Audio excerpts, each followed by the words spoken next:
마르나타 반갑습니다. 투어 요한계시록 제5회 방송을 시작합니다. 오늘은 예고 드린 대로 다니엘의 70일을 여행합니다. 계시록을 연구하려면 반드시 70일을 먼저 공부해야 합니다. 계시록이 70일에와 연결되어 있기 때문이죠. 지난 시간에 살핀 대로 70일의 마지막 한 일에와 일곱위는 병행을 이루는 예언이라 했습니다. 같은 시간대에 성취되는 것입니다. 그리고 70일의 예언은 이스라엘에게 주신 계시이고 일곱위는 교회에 주신 계시라 했습니다. 이것이 종말에 함께 만나게 되는 것이죠. 또 한 가지 알아야 할 것은 한 일에는 이스라엘의 환난기, 그리고 일곱위는 교회의 환난기이기도 합니다. 그리고 이 7년의 환난기는 마지막 하나님 나라의 추수 마당이기도 하지요. 자, 그래서 계시록을 연구하려면 반드시 70일이라고 하는 예언의 언덕을 넘어야 일곱인이라는 계시의 산, 그 길목을 찾을 수 있다는 사실입니다. 자, 그래서 오늘 이 위대한 예언을 살펴보고자 합니다. 여러분이 보시는 영상 첫 표제 화면으로 일곱들, 그것들이 70이라고 하는 다소 이상한 제목이어서 궁금하실 텐데 다음을 보시기 바랍니다. 다니엘이 70일에 9장 24절에서 27절까지입니다. 자, 표제가 일곱들, 그것들이 70으로 앞 화면에 나왔었는데요. 자, 이것은 원문 히브리어를 문자적으로 번역한 것입니다. 70일의 예언이 간단치 아니한 심오한 어떤 신비성이 있음을 암시하지요. 실제로 70일의 예언을 풀어내는 것은 대단히 어려운 작업입니다. 아무나 읽으면 알 수 있는 그런 것이 아니에요. 성령께서 알려주셔야만 하는 비밀입니다. 자, 그런데 이 위대한 계시를 풀어낸 선구자가 있었습니다. 그분은 바로 알바 맥클레인 박사인데요. 1888년에서 1968년까지 사신 분인데 다니엘의 70일이라고 하는 제목으로 된 해설서를 집필해서 1940년에 처음 발간되었습니다. 이 시기를 주목해야 하는데요. 무슨 말인고 하니 이 70일의 예언의 당사자인 이스라엘이 아직 나라로서 세상에 나타나지 아니한 때였다는 사실입니다. 신생 이스라엘이 1948년에 독립했지 않습니까? 그 8년 전에 이 소책자가 발간되었다는 사실에 놀랍지 않습니까? 때가 되었기 때문에 그렇지요. 자, 그래서 오늘 이 소책자를 텍스트로 삼아서 요약해서 올릴 것입니다. 자, 70일의 중요성. 아이언사이드하고 하는 경건한 목사님이십니다. 이분은 다음과 같은 말을 남겼어요. 다니엘 9장은 역사상 가장 위대한 예언서이다. 세계의 길이 로마로 뚫렸듯 구속사적 종말론이 70일을 향하여 뚫려 있다. 이런 말을 했습니다. 자, 이제부터 본문 다니엘서 9장 24절부터 한 소절씩 끊어서 해설을 하겠습니다. 보시죠. 다니엘서 9장 24절. 내 백성과 내 거룩한 성을 위하여 이른 이래를 기한으로 정하였나니. 70일의 대상, 그 대상이 누구냐? 그 대상은 다니엘의 백성과 예루살렘 성입니다. 따라서 이 예언은 오직 이스라엘과 관련된 것입니다. 교회는 아니에요. 그래서 여러분들이 꼭 이것을 기억하시기 바랍니다. 꼭 교회 이렇게 생각하는데 그게 아니고 다니엘의 백성입니다. 다니엘의 예루살렘 성. 다니엘이 하루 3번씩 그 바벨론에서 그 자기는 집에서 예루살렘에 향한 문을 열어놓고 하루 4번씩 기도했다는 사실 여러분이 아시지 않습니까? 그래서 민족과 백성을 사랑하고 그 예루살렘 토성 그리고 성전을 사랑하는 그러한 다니엘의 모습. 그래서 이 예언의 대상이 다니엘의 백성과 예루살렘 성이다라고 하는 겁니다. 자, 용어가 있습니다. 이래라는 용어가 뭐냐? 한 주, 7 days, 7일.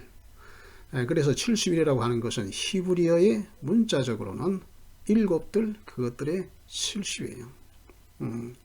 1회가 70번이라는 겁니다.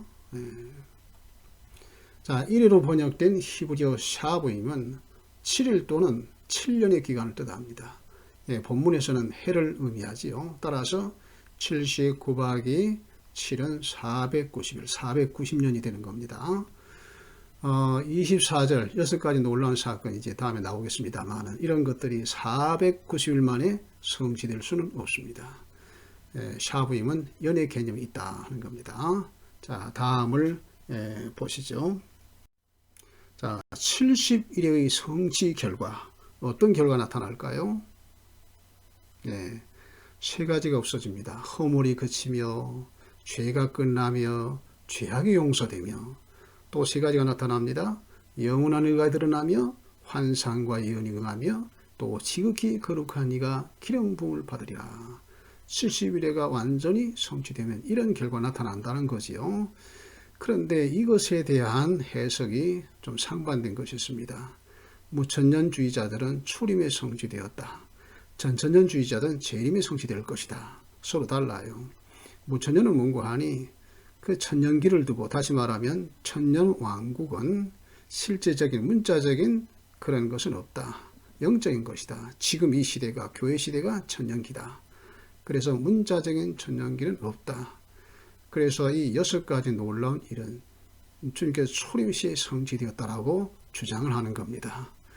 자, 그래서 누구든지 주 예수를 믿게 되면 허물이 그치며 죄가 끝나며 죄악이 용서되며 그런 것 같지요. 자, 그런데 5번째로 한번 보시기 바랍니다. 환상과 예언이 응하며 이건 어떻습니까? 환상과 예언이 모두 성취된다는 것인데 주님 초림시 거의 성취되었나요? 그렇지 않죠. 아직도 계시록의 예언은 창차될 일도 남아있고 또 앞으로 되어질 일들이 구약에서도 많이 나오지요. 그래서 환상과 예언 지금도 완전히 이루어지지 아니한 상황이다.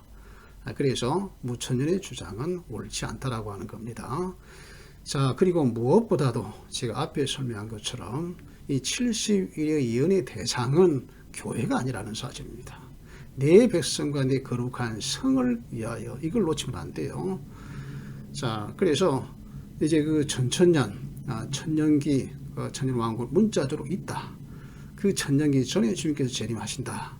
이렇게 주장하는 것이 전천년주의입니다. 그래서 이 전천년주의 입장은 재림 때에 성취될 것이다 라고 하는 거예요. 자, 다음을 보시죠. 자, 그러면 70일의 시작점, 기점은 언제냐? 중건령이 내려질 때라 하는 겁니다. 자, 예루살렘을 중건하라는 영이 날 때로부터 이렇게 되어 있어요. 자, 예루살렘을 중건하는 그 영이 날 때에 70일의 시기는 작동이 되어지게 되는 것이죠. 자, 그래서 유다 백성이 바벨론 유수기에 왕들로부터 몇 차례 예루살렘 귀환 칙령이 있었습니다. 보시죠. 1차 귀환령이 있었는데요. 유다 백성은 본토로 돌아가라. BC 536년에 고레스 왕, 페르시아 왕이죠. 그 고레스 왕의 칙령에 의해서 수룹바벨 인술하에 42,360명이 예루살렘으로 귀환을 합니다. 자, 중요한 것은 뭐냐고 하면 BC 606년 바벨론 포로 이후 70년 만에 일이 성취가 되었어요. 예레미야의 예언이 성취가 됩니다. 자, 그래서 예루살렘의 황무함이 70년 만에 마치리라고 한 그대로 되었다라고 하는 사실이죠. 자, 그 다음에 이제 2차 귀환령이 있습니다. BC 457년 아닥사스다 왕 7년 이때에 에스라 인술하에 남자 1754명, 여자 어린이가 약 5, 6천 명, 8장에 나옵니다. 1차 귀환령으로부터 약 80년이 경과한 상황입니다. 자, 그 다음에 다음을 보시죠. 자, 이 설명인데요. 1, 2차 귀환령은 70일의 기점이 될 수 없다. 두 경우 동일하게 성전 중건만 관련되었다. 그래서 성을 중건하는 영이 없었어요. 그래서 시작점은 오직 예루살렘 성 중건에 관한 칙령이어야만 합니다. 그래서 1, 2차 기한령은 기점이 될 수 없다는 거지요. 자, 그 다음 보시죠. 자, 3차 기한령입니다. BC 445년 아닥사스다왕 제20년에 내린 성중건령. 이때 비로소 성이 중건됩니다. 그 느헤미야서의 1, 2장에 나오는 내용인데요. 그 느헤미야가 예루살렘으로에서 돌아온 어떤 사람 이야기를 들었습니다. 예루살렘 황폐되었고 성문이 소화되었고 그래서 그 소식을 듣고 너무 슬퍼했습니다. 근데 이제 왕이 아닥사다 왕이 느헤미야를 보고서 얼굴 연색이 왜 그 모양이냐, 이러이러해서 제가 그렇습니다. 그랬더니 그럼 언제 돌아오려 그러냐, 그래서 칙령을 줍니다. 귀환령이 이제 되어지는데요. 자, 그래서 2차 귀환령으로부터 13년을 경과합니다. 총 93년이 경과해요. 자, 그래서 3차 귀환령이 기점이 되는 겁니다. 70일의 시작점에 해당하는 것이 되지요. 다음을 보시죠. 자, 이제 중건령으로부터 왕이 일어나기까지, 기름 부음을 받은 자 곧 왕이 일어나기까지, 메시아 왕이죠. 7일에와 62일에가 지날 것이요. 합하면 69일이죠. 보시죠. 자, 중건령이 BC 445년 3월 14일입니다. 자, 그때로부터 7일에 49년 만에 성이 중건이 되죠. BC 396년에 중건이 됩니다. 62일에 434년, 우리 주님께서 왕으로 나타난 바로 그날입니다. 종려주일 사건이죠. 자, 여러분이 잘 아실 겁니다. 종려주일에 예수님께서 나귀를 타시고 예루살렘으로 입성하시는데, 그것은 내가 바로 메시아다라고 하는 것을 공개적으로 나타난 그런 사건입니다. 왜냐고 하면 메시아는 반드시 초림으로 오시는 메시아는 나귀를 타고 나타나게 되어 있어요. 그래서 그것이 스가랴서 9장 9절에 나오는데요. 내 왕이 내게 임하나니 그는 공의로우며 구원을 베풀며 겸손하여 나귀를 타나니 나귀의 작은 것 곧 나귀 새끼니라 예언이 있어요. 그 예언을 따라서 나귀를 타고 나타나셨는데, 그때 어떤 일이 일어났습니까? 사람들이 호산나 주 이름으로 오시는 이여. 이것은 이제 우리 혀로 말하면 메시아 왕 만세 뭐 그런 이야기입니다. 자, 그때 나타나는 거예요. 자, 근데 그 나귀 타고 나타나서 자신이 메시아 왕으로 그렇게 선포한 것뿐만 아니라 또 이것은 무엇인가 하니 바로 다니엘서의 예언을 성취하는 바로 그날이었어요. 말하자면 총 69일에가 되는 바로 그날에 왕으로 자신을 나타내신 사건이죠. 자, 그래서 69일의 총 날수, 7일에와 62일을 보태면 69일에가 되죠. 총 날수를 계산하면 17만 3,880일이 됩니다. 여기 윤년이 포함됩니다. 자, 그래서 이제 마지막에 가서 제가 이 부분을 다시 설명을 해 드리도록 할 겁니다. 다음을 보시죠. 자, 성중건의 상황. 그 곤란한 동안에 성이 중건되어 광장과 거리가 세워질 것이며 했어요. 자, 이것은 그 성이 중건될 때에 상당히 어려움이 있을 것이라는 것을 말해주는 것인데요. 실제로 그런 일이 있었습니다. 보시죠.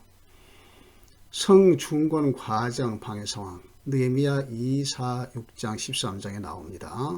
뭐 이런저런 일들이 있지만 특별히 암몬 사람 도비야가 산발락과 함께 성벽 재건 적극적으로 방해합니다.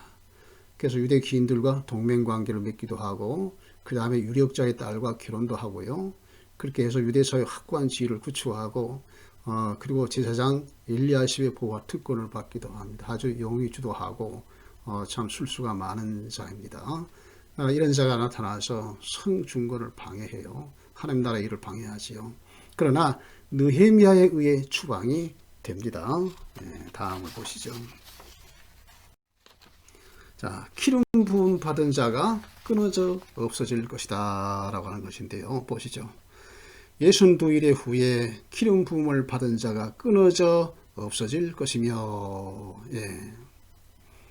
자, 그러니까 총 69일에 483년 후에 기름 부은 자가 끊어져 예수님의 십자가 사건을 말하는 것인데요.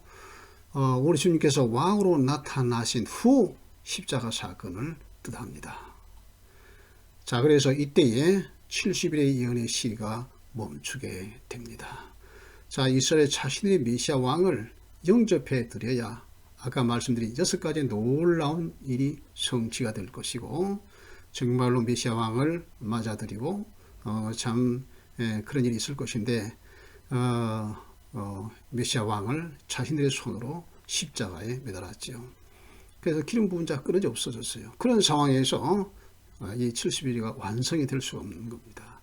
그때로부터 70일의 예언의 시기가 멈추어 버렸다 하는 것이죠. 그리고 나서 지금까지 역사가 진행되어 오고 있는 겁니다. 예. 자, 근데 여기서 좀 설명을 해야 됩니다. 이제 69일에와 마지막 한 일에 서로 분리되었다. 이 두 부분 분리되었다라고 하는 것을 좀 설명을 드리고 넘어가도록 하겠습니다. 예. 그 7일에와 60일에, 69일에와 마지막 한 일에 이 두 부분은 연결된 것이 아니라 분리되었다 하는 것인데요. 두 가지 해석이 있습니다. 연속적 해석, 무천년주의자 해석인데, 무천년설은 70일의 예언이 분리됨이 없이 연결되어진 것으로 봅니다. 그 다음에 이제 간격 해석이 있습니다. 공백이론이라고도 하는데요. 이것은 이제 전천년주의, 개혁주의, 세대주의 등 보수주의적인 해석입니다. 공백이 있다, 간격이 있다, 그런 겁니다. 그래서 이제 무천년주의 해석처럼 그것이 연속적인 사건이라면 70일에는 사도행전 초기에 성취되어야 합니다. 그러나 그런 증거는 찾아볼 수 없지요. 그래서 무천년적 입장은 그리스도의 십자가 사건으로 24절의 모든 것이 영적으로 성취되었으니 70일의 예언은 다 성취된 것으로 봅니다. 아까 이제 전에도 좀 설명을 드린 바 있지요. 자, 그러나 그렇지를 않습니다. 예. 자, 예루살렘 성과 성전 파괴, 이제 또 본문을 보시죠. 장차 한 왕의 백성이 와서 그 성읍과 성소를 무너뜨리니와 그의 마지막은 홍수에 휩쓸림과 될 것이며 또 끝까지 전쟁이 있으리니 황폐할 것이 작정되었느니라. 예, 보시죠. 이 장차라고 하는 것은 십자가 사건 이후를 말합니다. 십자가 사건 이후를 말하고요. 그 다음에 한 왕의 백성이 와서 로마의 타이투스 장군이 와서 성과 성전을 파괴할 것을 말했는데요. 실제로 AD 70년에 그런 사건이 일어났었죠. 이때 수많은 사람들이 죽었습니다. 110만 명이 죽었고 또 5만 8천 명인가 9만 8천 명인가 하여간 포로가 되고 하여간 황폐되었어요. 성전이 파괴되었어요. 자, 그래서 이것은 바로 메시아를 배척하고 죽인 이런 것 때문에 일어난 사건 아닙니까? 자, 그의 마지막은 황폐될 것이 작정되었다. 이 로마적인 멸망을 말합니다. 그리고 그 성지를 중심으로 해서 끝까지 전쟁이 있을 것이다.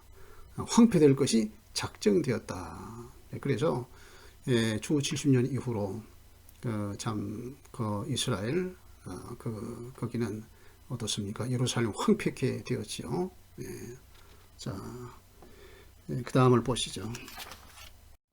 한일에 의한, 이게 이제 참 대단히 중요한 겁니다. 이것은 아직 남아있는 예언이죠. 아직 미래에 속한 그런 예언입니다. 그가 장차 많은 사람들과 더불어 한일의 동안에 언약을 맺고, 그가라고 하는 것은 적그리스도를 말합니다. 성과 성전을 황폐케 했던 자와 같은 일을 할 자로서 그를 뜻하는 거예요. 타이투스가 와서 성과 성전을 황폐케 했지요. 그래서 그 뭐 전쟁 시에 그 성전을 다 허물고 뭡니까 돌들을 다 떠듬고쳐 내고 거기에 불에 녹아서 막 금들이 녹아 가지고 있는 그 찾느라고 돌에 돌 하나도 주님께서 말씀하신 바대로 그렇게 했었지요. 그 황폐케 한 그런 자와 같은 자를 그가라고 말하는 겁니다. 장차 마지막 때를 말하죠. 마지막 때에 한일의 언약을 정하게 7년의 협약을 정하겠고 곧 그가 나타날 겁니다. 머지않은 장래에 그가 나타날 건데요. 어떤 모습 나타납니까? 7년의 협약을 통해서. 자, 지금 상황을 한번 살펴보시죠. 자, 현재 중동평화협정 초안이 밝혀진 상황입니다. 트럼프의 사회 쿠시너가 일을 열심히 하고 있지요. 그런데 7년이라는 조건이 명시되는지를 주시해야 합니다. 지난번에 제가 영상에서 아브라함 협정에 대해서 설명을 했지요. 이제 그런 것과 같이 지금 열심히 지금 이스라엘 팔레스타인 간의 평화 협정을 준비하고 있습니다만은 어떤 협정이라 할지라도 거기에 7년이라는 조건이 들어가지 아니하면 이 한일의 언약은 아니다라고 하는 겁니다. 자, 그래서 장차 협정이 이루어질 때 그것이 7년이라고 하는 조건이 명시되는가? 그것을 주목해야 할 겁니다. 만약 그것이 그렇게 되어진다라고 하면 무슨 일이 일어난 겁니까? 바로 한일회가 시작되었다. 또 7인의 역사가 시작되었다. 그렇게 우리가 알 수가 있는 것이죠. 자, 그래서 이런 예언을 돌아보는 건 대단히 중요하고 계시를 연구하는 것이 그렇게 중요한 겁니다. 그래서 이런 예언들을 잘 공부하면 믿음이 생기고 힘이 생겨요. 그래서 이 마지막 이 종말의 날에 환난의 날에 세상을 이길 수가 있지요. 이제 다 살펴보았습니다. 이제는 69일에 계산하고 그 다음에 70일 도표를 좀 살펴보고 마치도록 하겠습니다. 제가 좀 잘못했네요. 여기 1회의 절반이 남았네. 제가 여기서 좀 잘못 봐서 지금 설명이 이렇습니다.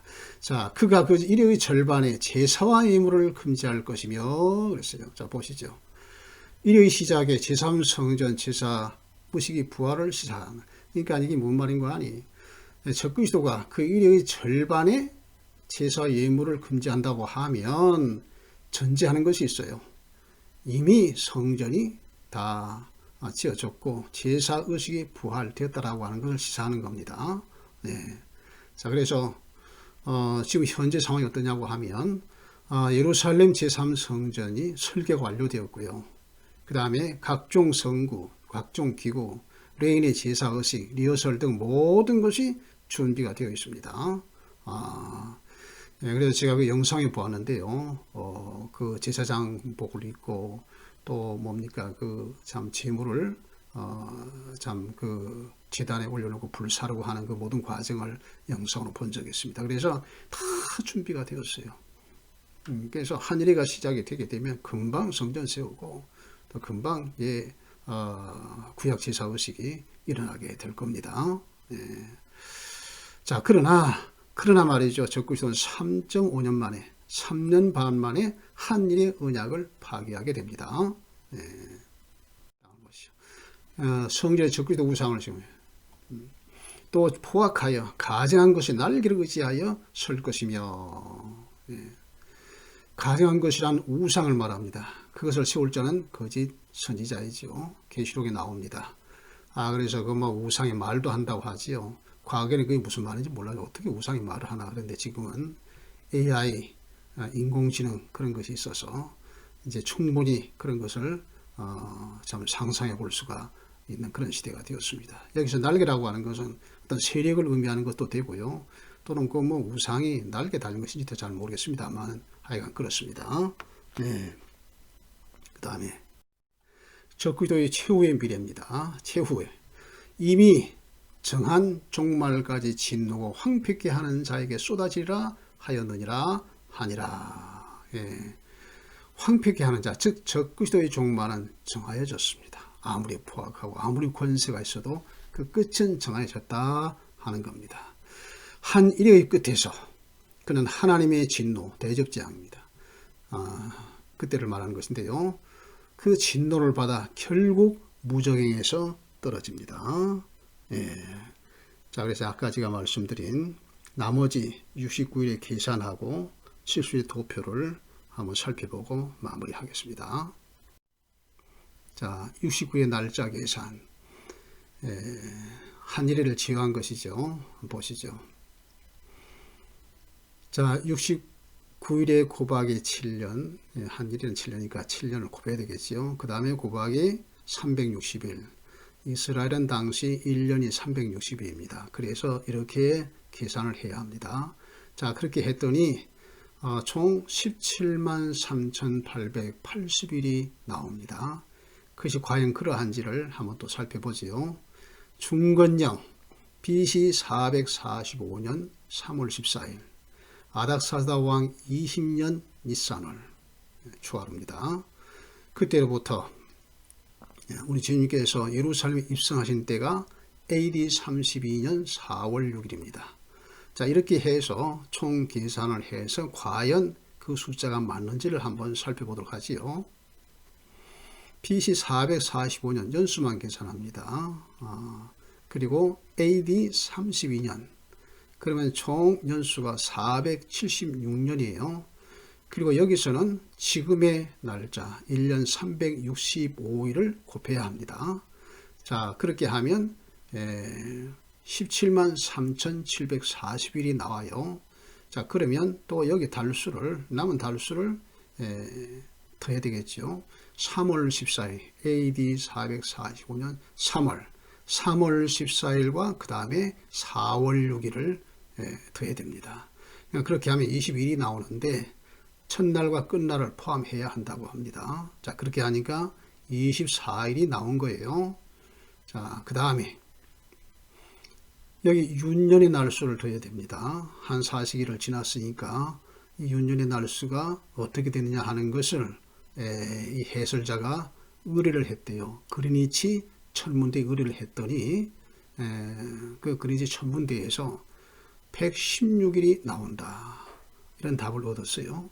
자, 그래서 이것을 총 합해 보았습니다. 17만 3,740일, 24일, 116일을 다 합했더니 놀랍게도 17만 3,880일이 딱 떨어져 나오는 겁니다.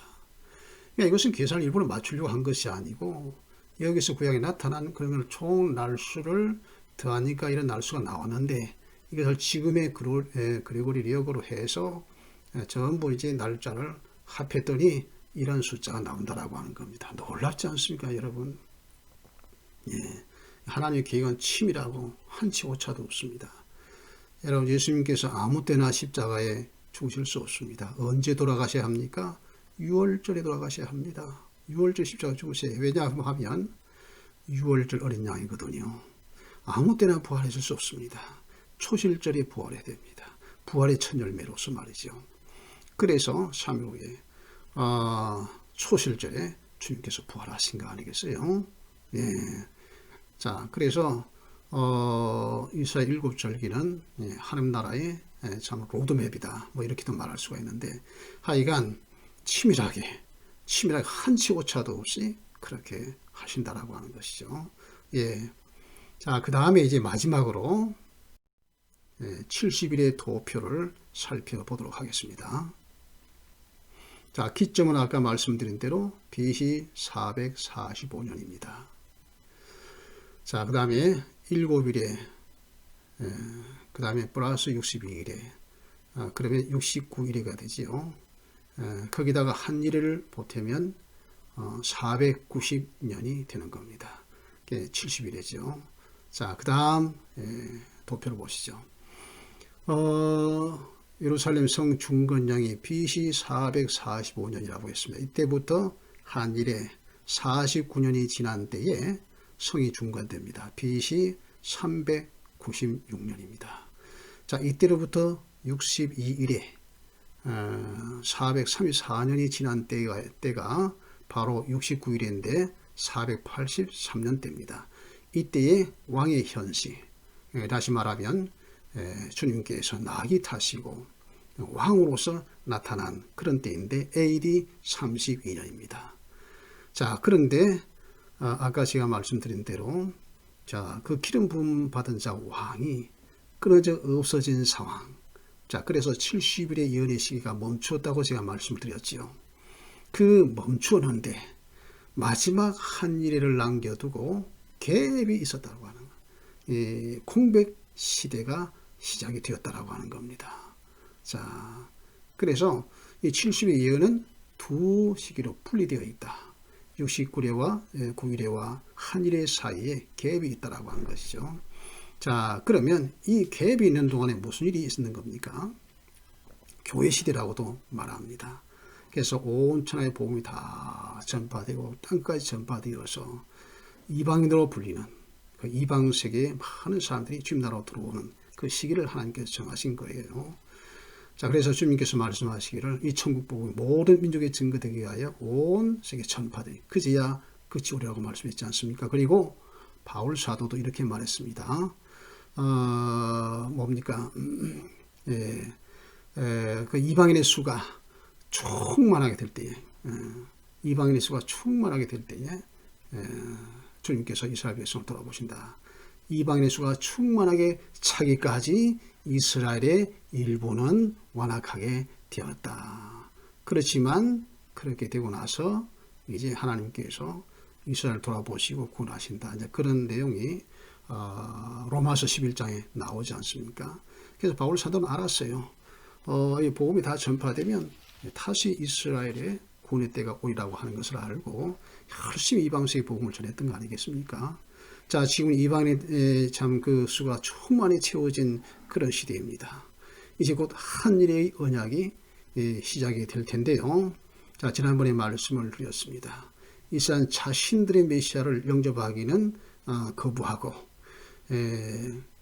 다른 사람이 자기 이름으로 오면 영접하리라고 하는 주님의 예언대로 어떤 다른 사람을 메시아로 영접을 하게 되는 것이죠. 이것이 한일의 언약입니다. 자, 그렇게 해서 한일이가 시작이 되게 되는데요. 중간에 가서 적그리스도가 마각을 드러내는 것이죠. 그래가지고 제사를 폐합니다. 그리고 적그리스도의 우상을 세우기도 하고 이때로부터 42달 또는 한때 두때 반대로 일컬어지는 이스라엘의 아주 전무후무한 환란의 때가 닥치게 되는 것이죠. 이것을 야곱의 환란의 때라고 합니다. 혹독한 그 환란의 시대를 거치면서 이스라엘은 비로소 깨닫게 됩니다. 그들이 사망과 맹약을 했다. 이런 것을 알게 되고 자신의 메시아를 바라보게 됩니다. 회개의 역사가 일어나게 되지요. 그렇게 해서 이제 주님께서 이스라엘 구원하시는 그런 역사. 그렇게 해서 70일에가 성취가 되는 겁니다. 메시아 왕국이 실현되게 되는 것이죠. 주님께서 재림을 하십니다.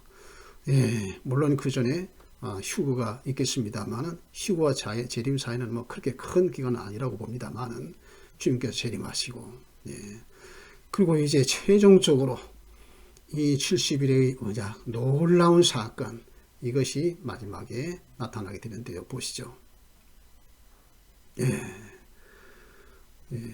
그 24절에 나오는 것이죠. 허물이 그치며 죄가 끝나며 죄악이 용서되며 영원한 의가 드러나며 이상과 예언이 응하며 또 지극히 거룩한 이가 기름 부음을 받으리라. 자, 이것이 완성이 되게 되는 겁니다. 그렇게 해서 메시아 왕국, 천년 왕국의 시대가 열리게 되는 것이죠. 자, 이렇게 해서 70일의 공부를 마쳤습니다. 다음 시간은 두 증인 그리고 두 증인. 자, 이런 제목으로 말씀을 나누도록 하지요. 샬롬 이스라엘 여기서 마칩니다.